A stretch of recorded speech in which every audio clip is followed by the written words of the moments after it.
आज हामी काठमाडौँ बानेश्वर अनि बुद्धनगरमा च्याब्रुङ नाच हुँदैछ।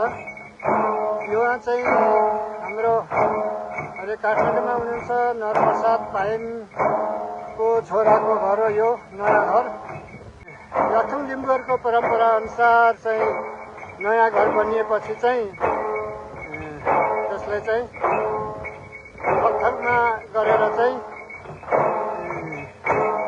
चलन छ। त्यही अनुरूप चाहिँ आज हामी पायम समाज काठमाडौँ केलाङ समूहको थोरै समूहमा यहाँनिर हुटमा यो नयाँ घरको हुटमा च्याब्रुङ नाच्दै हुनुहुन्छ। खास गरी यो चाहिँ के छ भनेदेखि मुन्डु मनसा चाहिँ यो नयाँ घर बनाइसकेपछि कुनै जमानामा चाहिँ मुन्डु मनसा कुनै जमानामा चाहिँ घर बनाइयो, त्यहाँ छोटकरीमा मात्रै भनिन्छ।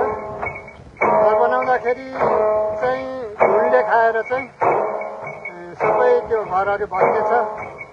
त्यो घर भत्केपछि चाहिँ अब के गरेर चाहिँ घर घुनले खाएर नभत्किने बनाउने भन्ने किसिमको गरेछन् र चाहिँ पछि मुन्डुबाट चाहिँ पूजाआजा गरिकन थकथक पार्दै चाहिँ घुनहरूलाई चाहिँ खेदायो भन्ने किसिमको चाहिँ मुन्डुममा रहेको छ। म चाहिँ मुन्डुम जान्ने पनि होइन, अलिअलि गरेर चाहिँ मात्रै भनेको।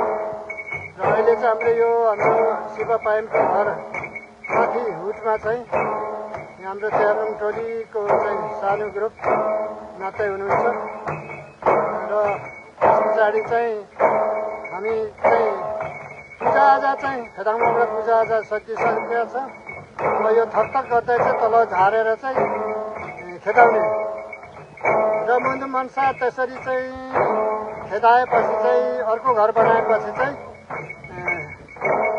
घुनले खाएन अरे र अडियो अरे। त्यही कारणले गर्दाखेरि आजसम्म पनि लिम्बू संस्कृति अनुसार चाहिँ यो थकथकमा कार्य चाहिँ गरिँदैछ।